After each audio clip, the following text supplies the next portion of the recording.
Hello and welcome back to Vanijya educator. मैं मुस्कान चौरसिया और हम कर रहे थे अपनी रिवीजन अकाउंटेंसी की बोर्ड एग्जाम के लिए। लास्ट लेक्चर में यानी कि कल के लेक्चर में हमने कवर किया था cash flow statement and common and comparative size statement. अगर आपने उसकी वीडियो नहीं देखी है तो वीडियो का लिंक डिस्क्रिप्शन और आई बटन में गिवन है। साथ ही साथ मैंने आपके साथ शेयर किए थे कुछ इंपॉर्टेंट टॉपिक्स जो बहुत इंपॉर्टेंट है एग्जाम पॉइंट ऑफ व्यू से। अगर आपने उसकी भी वीडियो नहीं देखी है तो वीडियो का लिंक आई बटन में और डिस्क्रिप्शन दोनों ही जगह गिवन है। आज हम स्टार्ट करने जा रहे हैं डिबेंचर्स। डिबेंचर्स क्या होते हैं और डिबेंचर्स के सारे कंसेप्ट हम एक इसी लेक्चर में कवर करेंगे। सबसे पहले हम जानते हैं डिबेंचर्स होते क्या है। डिबेंचर्स पहली बात तो इशू करती है कंपनी। दूसरी चीज है कि जो डिबेंचर्स होते हैं वो कंपनी की बोरोड कैपिटल होती है। कंपनी की दो तरीके से कैपिटल होती है। पहली होती है ओनर्स फंड जिसमें हम शेयर्स लेके चलते हैं, इक्विटी एंड प्रेफरेंस शेयर। दूसरी होती है बोरोड कैपिटल। बोरोड कैपिटल में हम लेके चलते हैं debentures and long term loan. अब आपके माइंड में क्वेश्चन आ रहा होगा कि हम डिबेंचर्स ही क्यों लेके चलते हैं, हम लॉन्ग टर्म लोन कंपनी क्यों नहीं लेके चलती है।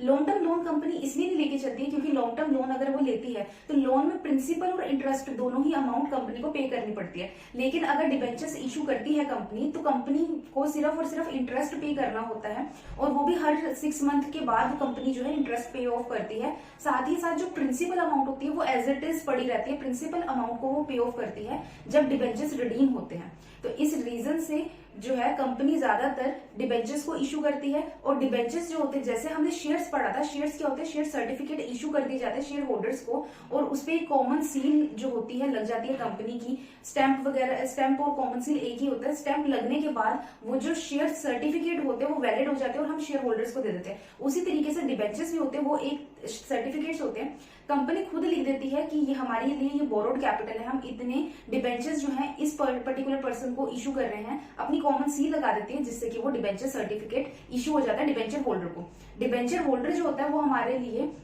बोरोड कैपिटल बन जाते हैं क्योंकि डिबेंचर होल्डर हमें पैसे देता है और हमें कुछ टाइम के बाद उस पैसे को पे ऑफ करना होता है और उसके ऊपर हम इंटरेस्ट पे ऑफ करते हैं। जैसे इंटरेस्ट पे करते हैं हम अपने डिबेंचर्स पे, इसी तरीके से शेयर्स के ऊपर हम क्या पे करते हैं, शेयर्स के ऊपर हम पे करते हैं डिविडेंड। क्योंकि शेयर होल्डर बन जाता है। शेयर होल्डर जो होते हैं हमारे रियल ओनर होते हैं कंपनी के। कंपनी के रियल ओनर कौन होते हैं, शेयर होल्डर, जो इक्विटी शेयर होल्डर्स होते हैं। तो ये तो कुछ बेसिक डिफरेंस था और मीनिंग था हमारा डिबेंचर्स का। अब डायरेक्टली हम देखते हैं कि हमारी बुक में क्या बताया गया डिबेंचर्स को। Debentures is the written acknowledgement of a debt. Debt क्या होता है, जो हम बोरो कर रहे हैं, taken by the company as These are issued under a seal of a company। Company की एक सील के अंडर डिबेंचर्स इशू किए जाएंगे। मतलब डिबेंचर जब भी हम इशू करेंगे डिबेंचर सर्टिफिकेट मिलेगा। सर्टिफिकेट में प्रॉपरली डिबेंचर होल्डर का नाम, पता, सब कुछ बताया गया होगा। डिबेंचर्स कितने जा रहे हैं, कितने का एक डिबेंचर है। साथ ही कंपनी अपने क्या, कंपनी सिग्नेचर ही कर सकती, इसीलिए वो कॉमन सील लगा देती है जिससे वैलिड हो जाता है कि कंपनी के डिबेंचर्स है। और डिबेंचर्स जब हम इशू करते हैं तो बीच में हम एक असेट को भी रखते हैं जिसके बेसिस पे हम डिबेंचर्स इशू करते हैं। क्योंकि अगर कोई भी पर्टिकुलर पर्सन हमारे को डिबेंचर यानी कि हमारे को पैसे दे रहा है कि आप कुछ टाइम यूज कर लो और उसके बाद हमें 5 साल 6 साल बाद दे देना, हम डिबेंचर होल्डर बन रहे हैं, तो बीच में एक पर्टिकुलर असेट जो होती है ना वो असेट रख दी जाती है जिससे कि अगर हम नहीं पे कर पाए, मतलब अगर कंपनी नहीं पे कर पाई अपने डेट्स, तो वो जो असेट्स है डिबेंचर होल्डर के पास राइट होता है कि उस असेट्स को बेचकर अपने पैसे पूरे कर लें। तो ये क्या होता है, ये डिबेंचर्स होते हैं। लेकिन अगर हम शेयर्स की बात करें तो शेयर्स में बीच में कोई भी कोलेटरल सिक्योरिटी नहीं होती। जो असेट्स हम बीच में गिरवी रखते हैं, मॉर्गेज रखते हैं, उसको हम कोलेटरल सिक्योरिटी कहते हैं। ऐसे जब हम शेयर्स इशू करते हैं तो ऐसा कुछ भी नहीं रखा जाता। शेयर होल्डर जो होते हैं वो रियल ओनर होते हैं। हम डायरेक्टली शेयर्स इशू करते हैं, लोग डायरेक्टली अप्लाई करते हैं। तो ये कुछ डिफरेंस था। साथ ही हम देखते हैं कि डिबेंचर्स के क्या क्या फीचर्स हैं। सबसे पहले प्रिंसिपल अमाउंट जो रीपे की जाएगी वो करी जाएगी स्पेसिफिक डेट पे। जैसे कि मैंने आपको बताया जब हम लोन लेते हैं, अगर हम लॉन्ग टर्म लोन लेंगे तो प्रिंसिपल प्लस इंटरेस्ट हमें दोनों चीजें रीपे करनी पड़ेगी on the basis of monthly basis. ठीक है, मंथली बेसिस पे हम दोनों चीजें रीपे करेंगे। लेकिन अगर हम डिबेंचर्स इशू करते हैं तो डिबेंचर्स इशू करने का हमारे को फायदा क्या, हम सिर्फ इंटरेस्ट पे कर रहे हैं हर 6 महीने बाद और प्रिंसिपल अमाउंट हमारी सेम की सेम है, एज इट इज है, और वो हम पे करेंगे स्पेसिफिक डेट पे। जैसे कि 5 साल के लिए अगर हमने डिबेंचर्स इशू किया तो 5 साल बाद, 7 साल के लिए किया तो 7 साल बाद। नेक्स्ट इन्होंने बताया maturity period not less than 10 years, not more than 10 years. Sorry, ये गलत लिख दिया है, not more than 10 years. 10 years से ज्यादा मैच्योरिटी पीरियड नहीं होना चाहिए, यानी कि 10 साल तक के लिए ही सिर्फ हम डिबेंचर्स इशू कर सकते हैं। लेकिन अगर इंफ्रास्ट्रक्चर कंपनी है हमारी तो वो 10 साल से ज्यादा बट 30 साल से ज्यादा के लिए डिबेंचर्स इशू नहीं कर सकती। उसका रीजन क्या है, इंफ्रास्ट्रक्चर कंपनी जो होती है ना उन लोगों का बहुत बड़ा, मतलब बहुत वास्ट बिजनेस होता है। और सबसे बड़ी बात क्या है, इंफ्रास्ट्रक्चर इतनी जल्दी बनते नहीं है।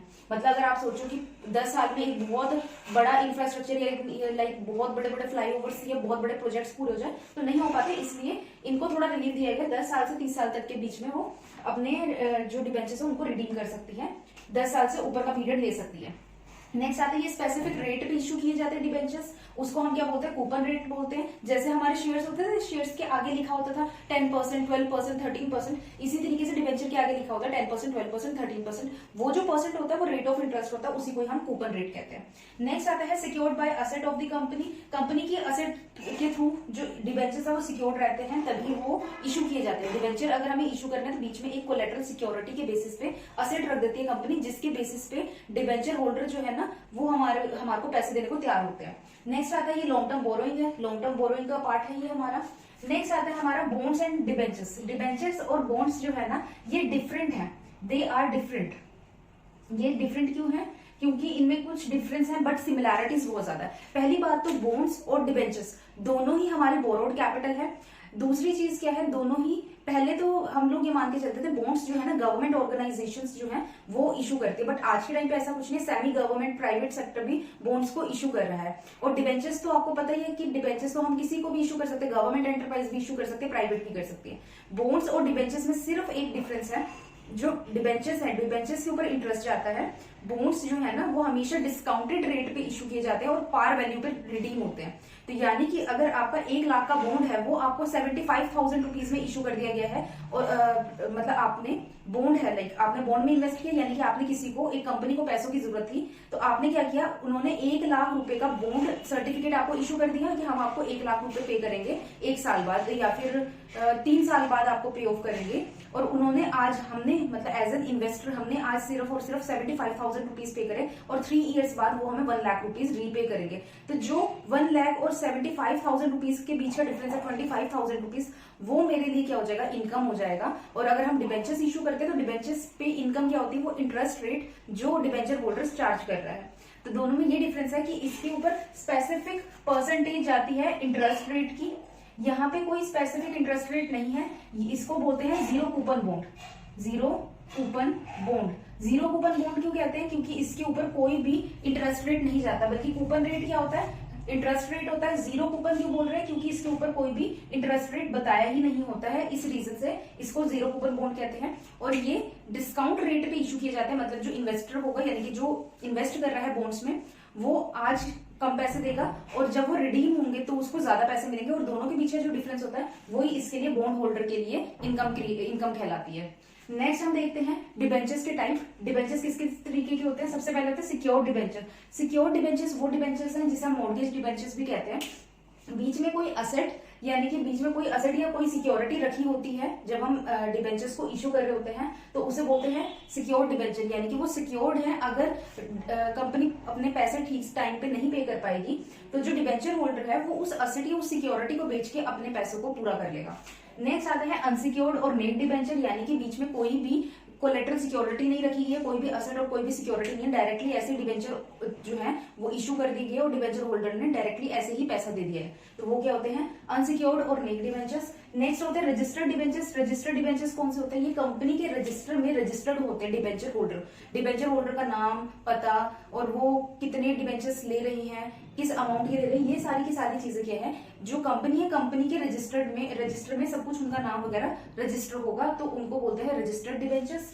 नेक्स्ट आता है हमारा अनरजिस्टर्ड डिबेंचर्स और बियरर डिबेंचर, यानी कि ये वो लोग हैं जिन लोगों का कंपनी के रजिस्टर में कोई नाम वगैरह नहीं लिखा गया है, मतलब कि इनका नाम पता वगैरह कुछ नहीं मेंशन है, और ये चाहे तो ये वाले जो रजिस्टर्ड डिबेंचर्स है ना अनरजिस्टर्ड डिबेंचर्स, इसको बियरर इसलिए कहते हैं, ये चाहे तो अपने डिबेंचर्स को ट्रांसफर भी कर सकते हैं, लेकिन जो रजिस्टर्ड डिबेंचर है वो ट्रांसफर नहीं कर सकते क्योंकि उनका नाम पता वगैरह रजिस्टर कर रखा है। तो जब रिडम्पशन होगी तो सिर्फ उन्हीं लोगों को पैसा मिलेगा जिन लोगों का नाम रजिस्टर किया गया है। लेकिन बियरर डिबेंचर्स कौन से होते हैं, जैसे कि मैंने डिबेंचर खरीदते ही अपने ब्रदर को ट्रांसफर कर दिए, मतलब उसको दे दिए, क्योंकि मेरा नाम पता वगैरह कंपनी के रजिस्टर में रिकॉर्ड नहीं है, तो मेरा ब्रदर जब रिडम्पशन की टाइम आएगा वो जाके मेरी जगह पैसा ले सकता है और वहां पे कंपनी वाले कोई क्वेश्चन नहीं करेंगे। लेकिन अगर रजिस्टर्ड डिबेंचर होगा तो मेरा ब्रदर नहीं ले सकता, सिर्फ मैं ले सकती हूँ और मैं उसको ये ट्रांसफर भी नहीं कर सकती। नेक्स्ट आता है रिडीमेबल डिबेंचर्स। स्पेसिफिक पीरियड बताया होता है, स्पेसिफिक डेट बताई होती है कि इस डेट पे ये डिबेंचर्स रिडीम हो जाएंगे, जैसे कि 3 साल, 5 साल, 7 साल, तो वो रिडीमेबल डिबेंचर्स होते हैं। इरिडीमेबल डिबेंचर्स वो डिबेंचर्स होते हैं जो कि कंपनी की लाइफ टाइम तक चलते हैं। जब कंपनी लिक्विडेट होती है तो उस टाइम पे ये जो डिबेंचर्स हैं वो रिडीम होते हैं, यानी कि कंपनी के साथ लाइफ टाइम तक रहेंगे। जब कंपनी लिक्विडेट होगी उस टाइम पे ये डिबेंचर्स क्या हो जाएंगे, रिडीम हो जाएंगे। नेक्स्ट आता है कन्वर्टेबल डिबेंचर्स। कन्वर्टेबल डिबेंचर्स वो डिबेंचर होते हैं जो कुछ टाइम के बाद शेयर्स में कन्वर्ट हो सकते हैं, और वो भी कौन से शेयर्स, इक्विटी शेयर्स में। वो चाहे तो वो खुद भी करवा सकते हैं, नहीं तो एक पर्टिकुलर पीरियड डिबेंचर होल्डर के जो सर्टिफिकेट्स है ना, डिबेंचर सर्टिफिकेट, उस पर लिखा होता है कि इतने पर्टिकुलर टाइम के बाद आप इक्विटी शेयर्स में अपने आप को कन्वर्ट कर सकते हो। वो आगे डिबेंचर होल्डर के ऊपर होता है कि वो इक्विटी में कन्वर्ट होना चाहता है या नहीं होना चाहता।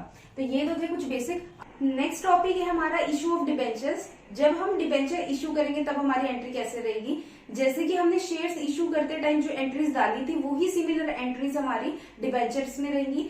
जहां पे हम शेयर कैपिटल यूज कर रहे थे वहां पे हम डिबेंचर यूज करेंगे वर्ड। इसी तरह से जैसे कि हमारे जो शेयर्स की मनी थी वो रिसीव हो रही थी 4 इंटरवल में, application money, allotment money, first call money, second call money. इसी तरह से डिबेंचर की भी मनी हम 4 इंटरवल्स में जो है रिसीव करेंगे, application money, allotment money, first call money and second call money.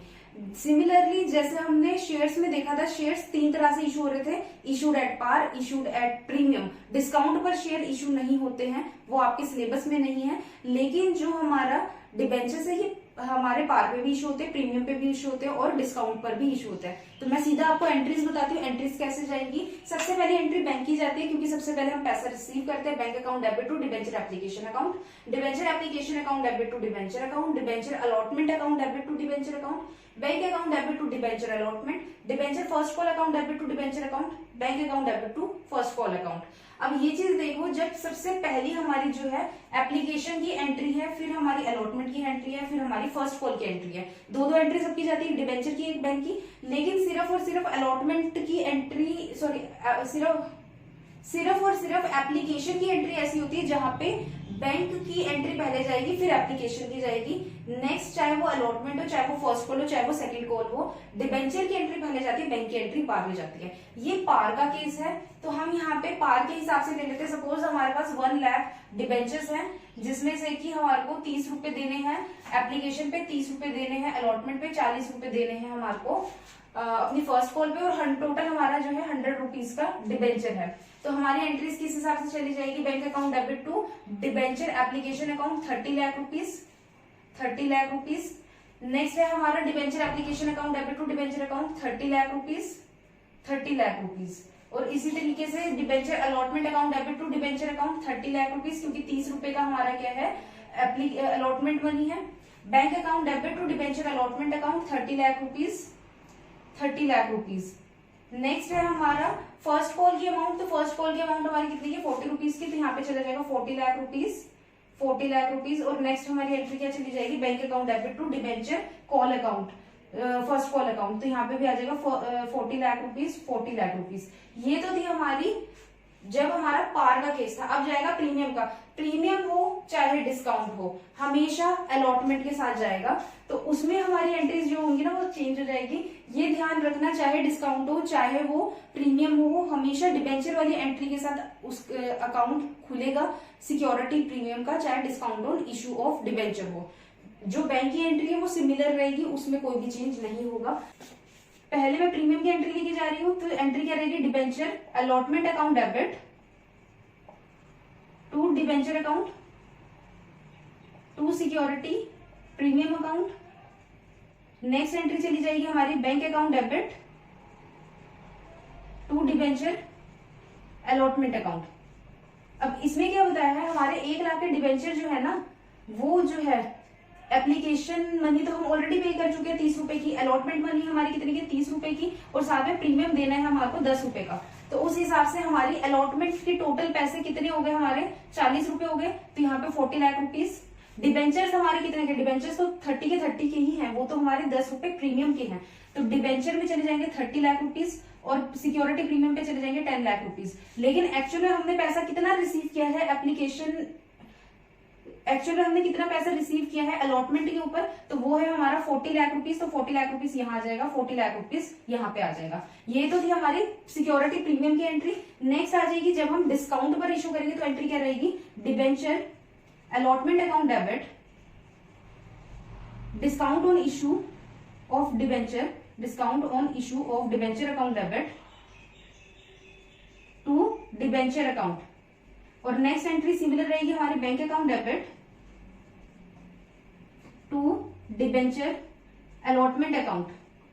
जैसे कि हमने यहाँ पे क्या किया था, 1 लाख के डिबेंचर्स थे, 10,000 के प्रीमियम पे हम ले गए। यहाँ पे हमारे को बता दिया गया है कि हमारे जो डिबेंचर्स हैं वो 10 रुपए डिस्काउंट पर इशू हो रहे हैं। तो यानी कि हमारी अलॉटमेंट की मनी एक्चुअल में कितनी थी, 30 रुपए ही थी, लेकिन हम जो है डिस्काउंट पर इशू कर रहे हैं तो डिस्काउंट पे चले जाएंगे हमारे 10 रुपए, यानी कि 30 रुपए की अलॉटमेंट मनी थी, अलॉटमेंट मनी पे हमने डिस्काउंट कर दिया 10 रुपए का, तो 10 रुपए का डिस्काउंट कर देंगे। डिस्काउंट कितने का आ जाएगा, 10 लाख रुपीज। और डिस्काउंट क्योंकि हमारे लिए एक्सपेंस है तो डेबिट साइड खुलेगा, और प्रीमियम हमारे लिए गेन है तो वो क्रेडिट साइड खुलेगा अकाउंट। और अलॉटमेंट के टाइम हमारे कितनी अमाउंट आ गई, 20 लाख रुपीज, और डिबेंचर एक्चुअल में हमारे कितने के थे, 30 लाख रुपीज के। तो इसी तरीके से हमने पैसा कितना रिसीव करा है डिबेंचर अलॉटमेंट में से, यहाँ पे डिबेंचर अलॉटमेंट में जो पैसा है वो यहाँ पे आ जाएगा 20 लाख रुपीज, 20 लाख रुपीज। यहाँ पे 30 से एंट्री ना जाके 20 से जाएगी, क्योंकि हमने डिस्काउंट पर जो है दे दिया था अपना डिबेंचर, जिससे कि अलॉटमेंट मनी पे हमने डिस्काउंट दे दिया। 30 रुपए का हमारा जो अलॉटमेंट मनी थी, हमने कहा कि 10 रुपए आप क्या करो उससे डिस्काउंट कर दो और 20 रुपए पे हमारे को पे कर दो। तो जितनी अमाउंट वो लोग हमारे को पे करेंगे, हमारे पास मनी जो रिसीव होगी, जितना पैसा आएगा हमेशा बैंक अकाउंट में उतना पैसा ही लिखा जाएगा। हमने 20 लाख रुपए रिसीव करे तो 20 लाख रुपए, और यहाँ पे जब सिक्योरिटी प्रीमियम था, भले ही हमारी अलॉटमेंट की अमाउंट 30 रुपए थी, लेकिन प्रीमियम 10 रुपए लग के हमने कितना रिसीव किया था, 40 रुपए रिसीव किया था। तो इसलिए यहाँ पे 40 लाख रुपीज जाएगी अमाउंट हमारी, यहाँ पे 20 लाख रुपीज जाएगी अमाउंट। नेक्स्ट टॉपिक आता है हमारा कंसिडरेशन अदर देन कैश का टॉपिक है। ये बहुत इंपॉर्टेंट है, 3 marks questions maximum times consideration other than cash के टॉपिक में से ही आते हैं। तो हम देखते हैं कंसिडरेशन अदर देन कैश होता क्या है। नेक्स्ट टॉपिक है हमारा कंसिडरेशन अदर देन कैश का। ये बहुत इंपॉर्टेंट टॉपिक है, 3 मार्क्स क्वेश्चन मैक्सिमम टाइम्स इसी में से बनते हैं। इस टॉपिक का मतलब है कि समटाइम्स हम लोग क्या करते हैं, असेट्स खरीद लेते हैं, हमारे पास पैसा नहीं, कंसिडरेशन यानी कि किसी को पे करना कैश की जगह किसी और तरीके से। तो यानी कि हम कैश में नहीं पे कर रहे हैं, हम उनको डिबेंचर्स इशू कर दे रहे हैं और उनसे असेट्स ले रहे हैं। तो हम सबसे पहले देखते हैं कि इसकी एंट्रीज क्या रहेगी। ये भी 3 तरीके से इशू किए जाते हैं, पार पे भी जाते हैं, प्रीमियम पे भी जाते हैं, डिस्काउंट पे भी जाते हैं। क्योंकि हम सबसे पहले सनड्राई असेट खरीद रहे हैं, तो sundry asset account debit to vendors account, जिससे खरीदा है वो अकाउंट क्या हो जाता है हमारा, क्रेडिट हो जाता है to vendors account. Next entry चली जाएगी vendors account debit to debenture account. ये तो हमारी एंट्री होगी जब हम पार पे इशू करेंगे, और अगर हम प्रीमियम पे इशू कर रहे हैं तो हमारी एंट्री क्या हो जाएगी, vendors account debit to debenture account to security premium account. और अगर हम डिस्काउंट पे इशू करेंगे तो हमारी एंट्री क्या हो जाएगी, vendors account debit discount on issue of debenture account debit to debenture account. ये है हमारी एंट्रीज जब हम परचेज करते हैं वेंडर से, कैश ना पे करके हम उनको क्या दे रहे हैं, डिबेंचर्स इशू कर दे रहे हैं। तो ये तो हमारी स्टैंडर्ड एंट्रीज हो गई। ठीक है, इसके साथ एक होता है परचेज कंसिडरेशन का टॉपिक। उसमें क्या होता है, हमारे को सन्ड्री असेट्स दे रखी होती है, लायबिलिटी दे रखी होती है, और उस पे हम लोग क्या करते हैं, साथ के साथ डिबेंचर को इशू करते हैं। तो उस टाइम हमारी एंट्री क्या होगी, सन्ड्री असेट्स अकाउंट डेबिट, यानी कि आपको असेट्स जो है मेंशन कर रखी होंगी क्वेश्चन में, बहुत सारी असेट्स होंगी, कैश हो गया, इन्वेंट्री होगी, बहुत सारी चीजें होंगी, वो सारी एंट्रीज आप क्या करना, नोट डाउन कर देना debit side to debenture account, आपको डिबेंचर इशू कर रहे होंगे, to debenture account to sundry liabilities account. जैसे कि आपको क्वेश्चन में सपोज मेंशन कर रखा है कि आपकी जो असेट्स हैं वो है 7 लाख रुपीज की, 7 लाख रुपीज में से 5 लाख रुपीज की क्या है आपकी लायबिलिटीज हैं, और साथ में कह रहे हैं 2 लाख रुपीज के हम डिबेंचर्स इशू कर रहे हैं। तो 2 लाख रुपीज के डिबेंचर्स आ गए, 2 लाख के नहीं, सपोज हम मानते हैं 3 लाख रुपीज के डिबेंचर्स इशू कर रहे हैं। तो देखा जाए तो डिबेंचर और लायबिलिटी मिला के 8 लाख रुपीज कवर कर रहे हैं, लेकिन हमारे सन्ड्री एसेट्स कितने के, 7 लाख के। अगर बैलेंस यहाँ पे बचता है तो यहाँ पे गुडविल अकाउंट खुल जाता है, गुडविल अकाउंट डेबिट, जो कि हो जाता है हमारा बैलेंसिंग फिगर। अगर तो डेबिट साइड बैलेंसिंग फिगर बचेगा तो यहाँ पे गुडविल अकाउंट खुल जाएगा 1 लाख रुपीज का, और अगर यही हमारा जो बैलेंस बचता है क्रेडिट साइड तो यहाँ पे बन जाएगा टू कैपिटल रिजर्व अकाउंट, और यहाँ पे XYZ अमाउंट आ जाएगी। अगर तो आपका बैलेंस बचता है डेबिट साइड तो गुडविल का अकाउंट खुलेगा, और अगर आपका बैलेंस बचता है क्रेडिट साइड तो यहाँ पे कैपिटल रिजर्व का अकाउंट खुलेगा। एक चीज ध्यान रखना, हम ये क्वेश्चन जब करेंगे कंसिडरेशन अदर देन कैश के जो क्वेश्चन होते हैं वो बहुत ज्यादा कंफ्यूज करते हैं। आप एक बार अपने इलस्ट्रेशन में पढ़ना, अगर आपको किसी भी इलस्ट्रेशन में कोई भी डाउट हो तो आप मुझे वीडियो के नीचे कमेंट कर सकते हैं, साथ ही इंस्टाग्राम या फेसबुक पे मेरे को डीएम कर सकते हैं। आप ये ध्यान रखना, पार वैल्यू है, मैं एक इलस्ट्रेशन के हिसाब से आपको समझा देती हूँ। अगर आपके 100 रुपए के डिवेंचर आप इशू कर रहे हो 100 रुपए में तो 100 रुपए के हो गए, लेकिन समटाइम्स क्या होता है हम 100 रुपए के डिवेंचर 110 रुपए में इशू करते हैं, तो 110 रुपए वेंडर्स अकाउंट में चले गए, लेकिन हमने इशू कितने करे थे डिवेंचर 100 रुपए की ही तो डिवेंचर इशू करे हैं, बट 10 रुपए क्या चले जाएंगे प्रीमियम में चले जाएंगे। इसी तरीके से वेंडर को अगर मैं डिस्काउंट पे इशू करती हूँ, यानी कि 100 रुपए का डिवेंचर 90 पे इशू करती हूँ, तो वेंडर के अकाउंट में चले जाएंगे 90 रुपए, और जो डिस्काउंट है वो 10 रुपए का हो जाएगा, और डिवेंचर हमारे 100 रुपए के 100 रुपए के ही रहेंगे। तो इस तरीके से आप अपनी जर्नल एंट्रीज पास कर सकते हैं। नेक्स्ट टॉपिक है हमारा issue of debenture as collateral security. Sometimes company जो है बैंक लोन उठाती है और बैंक वाले कंपनी वालों को कहते हैं कि हमारे को प्रिंसिपल सिक्योरिटी के साथ कुछ एडिशनल सिक्योरिटी भी आप रख दीजिए, जैसे कि सेकेंडरी सिक्योरिटी हम कहते हैं। तो कंपनी क्या करती है, अपने डिबेंचर्स को इशू कर देती है, और कंपनी इसके ऊपर कोई इंटरेस्ट पे ऑफ नहीं करती है बैंक वालों को, और बैंक वाले भी इन सिक्योरिटीज के ऊपर कोई इंटरेस्ट की मांग नहीं रखते। इंटरेस्ट जो कंपनी है वो सिर्फ और सिर्फ बैंक लोन के ऊपर पे करती है। बैंक वाले जब भी अगर इन केस जो कंपनी अपने डेट्स नहीं पे कर पाती है तो बैंक वाले सबसे पहले क्या करेंगे, प्रिंसिपल सिक्योरिटी को सेल ऑफ करेंगे और अपनी मनी को रिकवर करेंगे। इन केस अगर उनकी प्रिंसिपल सिक्योरिटी के थ्रू मनी रिकवर नहीं होती तब जाके वो सेकेंडरी सिक्योरिटी यानी कि डिबेंचर्स को सेल ऑफ करके अपनी मनी को रिसीव करेंगे। तो ये जो होता है टॉपिक, ये होता है हमारा कोलेटरल सिक्योरिटी का। अब हम देखते हैं हमारी एंट्रीज कैसे पास की जाती है। क्योंकि हम बैंक लोन ले रहे हैं तो सबसे पहले एंट्री आ जाएगी bank account debit to bank loan account, और हम साथ में डिबेंचर्स को एज ए सेकेंडरी सिक्योरिटी रख रहे हैं, तो यानी कि डिबेंचर्स इशू हो रहे हैं तो debenture suspense account debit to debenture account.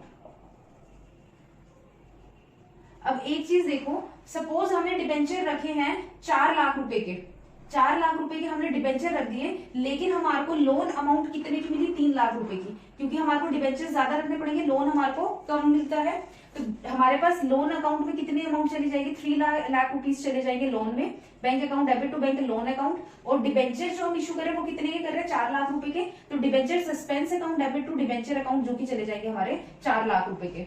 ये हमारी एंट्री थी कोलेटरल सिक्योरिटी की। ये हमारे यहाँ तक का टॉपिक कवर है।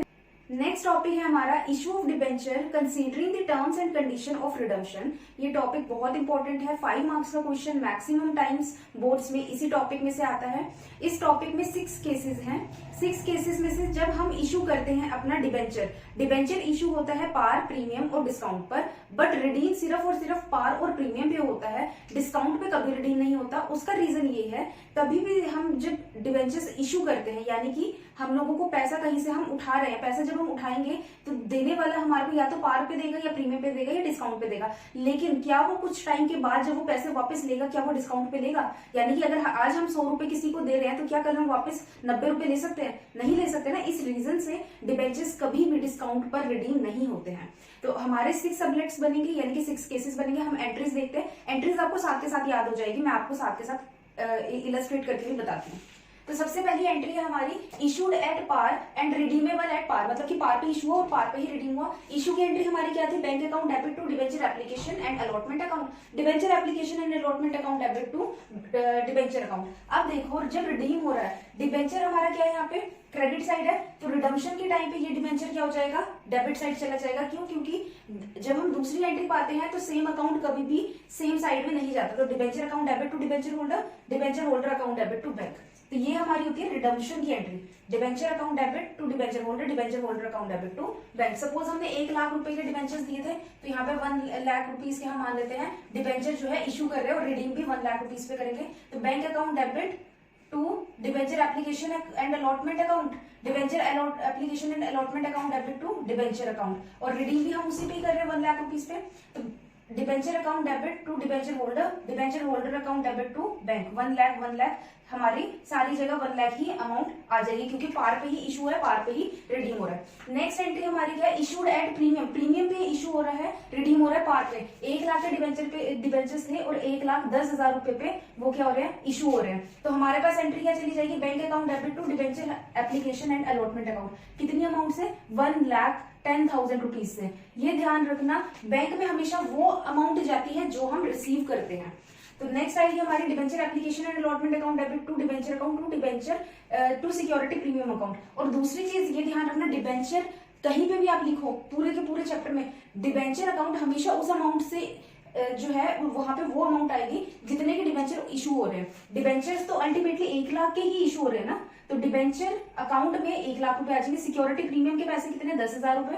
तो यहाँ पे डिबेंचर एप्लीकेशन एंड अलॉटमेंट कितनी आ गई, 1,10,000 रुपए। देखा जाए तो डिबेंचर एप्लीकेशन एंड अलॉटमेंट में 1,10,000 ही थे, यहाँ पे भी 1,10,000 रुपए ही है। तो यानी कि आपकी एंट्री क्या है, सही है। नेक्स्ट आते हैं हमारी रिडम्पशन की, और रिडीम हम किस पे कर रहे हैं, पार पे रिडीम कर रहे हैं, क्योंकि पार पे पता है तो सेम एंट्री रह जाएगी, debenture account debit to debenture holder to bank. और यहाँ पे हमारी अमाउंट आ जाएगी 1 lakh rupees, 1 lakh rupees, 1 lakh rupees, 1 lakh rupees, क्योंकि हमने भले ही प्रीमियम पे इशू किया था बट रिडीम तो हम पार पे करेंगे ना। नेक्स्ट आती है हमारी next entry, issued at discount, यानी कि हम डिस्काउंट पे डिबेंचर्स को इशू कर रहे हैं, रिडीम करेंगे हम पार पर। तो एंट्री जाएगी bank account debit to debenture application and allotment account, debenture application and allotment account debit to discount on issue of debenture. यहाँ पे आप डिस्काउंट ऑन इशू भी लिख सकते हो, loss on issue of debenture भी लिख सकते हो, दोनों ही चीजें ठीक है। टू डिबेंचर अकाउंट, और रिडम्पशन की entry debenture account debit to debenture holder to bank. क्योंकि हम लोग 1 लाख के डिबेंचर को 90,000 रुपए पे इशू कर रहे हैं, तो बैंक में एंट्री कितनी की जाएगी, 90,000 रुपए की, क्योंकि हम रिसीव कितना कर रहे हैं, 90,000 रुपए, क्योंकि जो डिबेंचर होल्डर है वो हमें कितना पे कर रहा है, 90,000 रुपए। तो allotment and application and allotment में कितने चल जाएंगे, 90,000 रुपए। और जो 10,000 रुपए वो क्या कर दिया हमने, डिस्काउंट कर दिया। मैंने जैसे इस वाले टॉपिक में बताया, डिबेंचर का जो अकाउंट है हमेशा उसी अमाउंट से जाएगा जितने के हम डिबेंचर इशू कर रहे हैं। तो यहाँ पे डिबेंचर कितने की इशू कर रहे हैं, 1 लाख रुपए के, तो यहाँ पे 1 लाख रुपए आ गया। रिडीम कर रहे हैं हम पार पर, भले ही हमने 90,000 रुपए की इशू करे पर जाएंगे तो 1 लाख की ना, तो 1 lakh rupees, 1 lakh rupees, 1 lakh rupees, 1 lakh rupees, यानी कि debenture account debit to debenture holder to bank. ये तो थी हमारी जब हमारी एंट्रीज जो है रिडीम हो रही है पार पे, इशू हो रही है पार प्रीमियम और डिस्काउंट पे। नेक्स्ट केस है हमारा जब हम इशू करेंगे पार प्रीमियम और डिस्काउंट पर बट रिडीम करेंगे हम प्रीमियम पर, तो हम एंट्रीज देखते हैं कि हमारी एंट्रीज कैसे जाएगी। साथ ही मैं आपको इलस्ट्रेट करके बताती हूँ। सबसे पहला है हमारा issued at par, redeemable at premium, मतलब पार पे इशू होगा, प्रीमियम पे रिडीम होगा। सबसे पहले एंट्री सेम रहेगी, bank account debit to debenture application and allotment, ये हमारी इशू की एंट्री होगी। लेकिन जो हमारी डिबेंचर की एंट्री है इसमें चेंजेस आएंगे। Debenture application and allotment account debit to debenture account, हम ये एंट्री लेते थे, यहाँ पे हमारे 2 अकाउंट डेबिट साइड और एक क्रेडिट साइड अलग खुल जाएंगे। एक तो होगा loss on issue of debenture to premium on redemption, यानी कि जब हम इशू करेंगे हमें पता है कि हमें प्रीमियम पे रिडीम करना है, तो हम 2 अकाउंट अलग से खोल लेंगे, एक डेबिट चला जाएगा, एक क्रेडिट चला जाएगा, जो आज के लिए हमारे लिए क्या है, लॉस होगा, और फ्यूचर में वो हमें प्रीमियम पे रिडीम करना होगा। नेक्स्ट हमारी एंट्री रहेगी रिडम्पशन की। हमारी रिडम्पशन की एंट्री क्या थी, debenture account debit to debenture holder. हम यहाँ पे करेंगे debenture account debit premium on redemption, क्योंकि प्रीमियम ऑन रिडम्पशन पहले क्या था, इशू के टाइम पे क्रेडिट पे, तो अब वो डेबिट की साइड चला जाएगा, to debenture holder to bank. तो हम पहले देखते हैं कि हमारी एंट्रीज कैसे रहेगी। हमारे 1 लाख के शेयर थे जो कि हमारे को रिडीम करने हैं 1,10,000 रुपीज पे। तो पहली एंट्री जो है बैंक की एंट्री है। बैंक की एंट्री में मैंने आपको बताया है वो अमाउंट जाती है जो आप रिसीव कर रहे हो। रिसीव कितना कर रहे हैं हम, 1 लाख रुपीज रिसीव कर रहे हैं जब हम अपने डिबेंचर्स को इशू कर रहे हैं।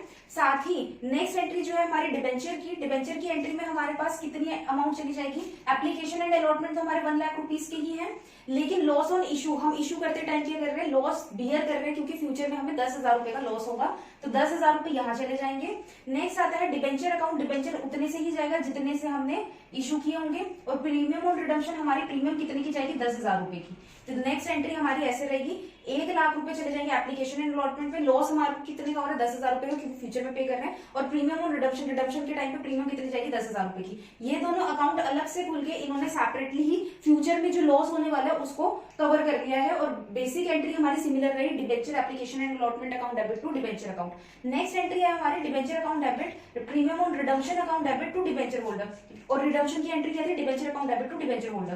तो डिबेंचर हमारे कितने के अभी भी 1,00,000 रुपए के, और प्रीमियम कितना दे रहे हैं हम, 10,000 रुपए का। और डिबेंचर होल्डर के पास कितना पैसा जा रहा है, 1,10,000 रुपए का। और हम जो पूरा प्रॉपर पे करेंगे डिबेंचर होल्डर को, वो 1,10,000 रुपए होगा। तो यहाँ पे भी एंट्री कितने की चली जाएगी, 1,10,000 रुपए की। एक चीज आप ध्यान रखना कि कभी भी लॉस ऑन इशू है या फिर सिक्योरिटी प्रीमियम है, डिस्काउंट पे इशू कर रहे हो या प्रीमियम पे इशू कर रहे हो या रिडीम कर रहे हो, डिस्काउंट पे तो रिडीम नहीं होता, प्रीमियम भी अगर आप रिडीम करोगे, सारी की सारी एंट्रीज हमेशा डिबेंचर वाली एंट्री में जाएगी, बैंक वाली एंट्री के साथ। ना तो कभी डिस्काउंट जाएगा, ना सिक्योरिटी प्रीमियम जाएगा, कभी भी नहीं जाएगा, चाहे वो इशू के टाइम पे हो, चाहे वो रिडीम के टाइम पे हो, यानी कि रिडम्पशन के टाइम पे हो।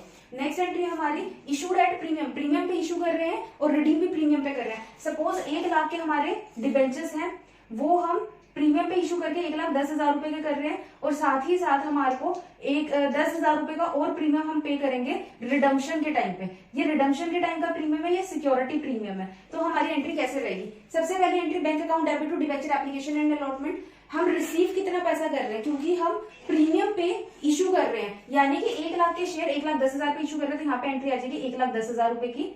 नेक्स्ट हमारी एंट्री क्या रहेगी, ये एंट्री चेंज हो जाएगी, debenture application and allotment account debit to debenture account to security premium account. जब हम इशू करते हैं प्रीमियम पे, तो हमारी ये एंट्री रहती है, debenture application and allotment account debit to debenture account to security premium account. लेकिन हम रिडीम भी किस पे कर रहे हैं, प्रीमियम पे, तो हमारे दो अकाउंट और खुल जाएंगे। डेबिट साइड एक खुल जाएगा loss on issue of debenture, और क्रेडिट साइड खुल जाएगा प्रीमियम ऑन रिडम्पशन। रिडीम हम प्रीमियम पे कर रहे हैं 10,000 रुपए की, और हमारे पास एप्लीकेशन एंड अलॉटमेंट कितने का, 1,10,000 रुपए का, जिसमें से डिबेंचर की वैल्यू कितनी की, 1,00,000 रुपए की। प्रीमियम कितना दे रहे हैं हम, 10,000 रुपए का प्रीमियम दे रहे हैं पहले, मतलब कि 10,000 रुपए का प्रीमियम रिसीव कर रहे हैं। नेक्स्ट आता है हमारे को रिडम्पशन के टाइम पे कितना प्रीमियम देना है, 10,000 रुपए का। ये 10,000 रुपए यहाँ पे आ जाएंगे, और आज के लिए हमारा लॉस क्या, 10,000 रुपए का। तो इस तरीके से हमारी एंट्री बन जाएगी जब हम प्रीमियम पे ही इशू कर रहे हैं और प्रीमियम पे ही रिडीम कर रहे हैं। नेक्स्ट एंट्री हमारी रहेगी रिडम्पशन की, debenture account debit, premium on redemption account debit to debenture holder. Debentures कितने के थे, 1,00,000 रुपए के, रिडीम कितने पे कर रहे हैं, 1,10,000 रुपए पे, तो 10,000 रुपए प्रीमियम ऑन रिडम्पशन हो गया। तो डिबेंचर होल्डर को लास्ट में कितना जाएगा, 1,10,000 रुपए। Debenture holder account debit to bank 1,10,000 रुपए, 1,10,000 रुपए। नेक्स्ट सबलेट है हमारा issued at discount and redeem at premium, यानी कि जब हमने डिबेंचर्स को इशू किया, 1,00,000 रुपए के डिबेंचर हमने इशू किया और रिसीव कितने करें, 90,000 रुपए रिसीव करें, और हम जब रीपे करेंगे तो 1,10,000 रुपए हम रीपे करेंगे। तो एंट्री कैसे रहेगी, bank account debit to debenture application and allotment. 1,00,000 के डिबेंचर इशू करके दे दिए, बट रिसीव कितने करें पैसे, 90,000 रुपए, तो यहाँ पे एंट्री हो जाएगी 90,000 रुपए से। नेक्स्ट हमारी एंट्री क्या होती है, जब हम डिस्काउंट पे इशू करते हैं, तो debenture application and allotment account debit, discount on issue of debenture account debit to debenture account. तो यही एंट्री रहती है। यहाँ पे आ गया हमारा debenture application and allotment account debit, discount on issue of debenture account debit to debenture account. ये तो हमारी होगी इशू की एंट्री, क्योंकि हम प्रीमियम पे रिडीम कर रहे हैं, तो दो अकाउंट और खुल जाएंगे, loss on issue of debenture to premium on redemption account. तो हमने कितना पैसे रिसीव किया एप्लीकेशन एंड अलॉटमेंट पे, 90,000 रुपए, और कितने का डिस्काउंट दिया, 10,000 रुपए का। लॉस ऑन इशू हमारे को कितना हो रहा है, फ्यूचर में हमारे को 10,000 रुपए एक्स्ट्रा पे करने पड़ेंगे। डिबेंचर एक्चुअल में कितने के, 1,00,000 रुपए के, और साथ ही प्रीमियम कितना देंगे हम फ्यूचर में रिडम्पशन के टाइम पे, 10,000 रुपए। तो इस तरीके से हमारी एंट्री बन जाएगी।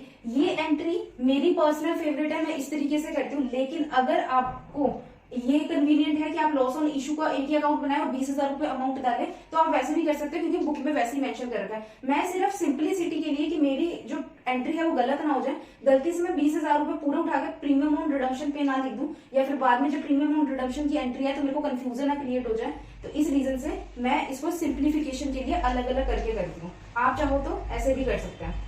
तो नेक्स्ट एंट्री क्या है हमारी, रिडम्पशन के टाइम पे debenture account debit, premium on redemption account debit to debenture holder to bank.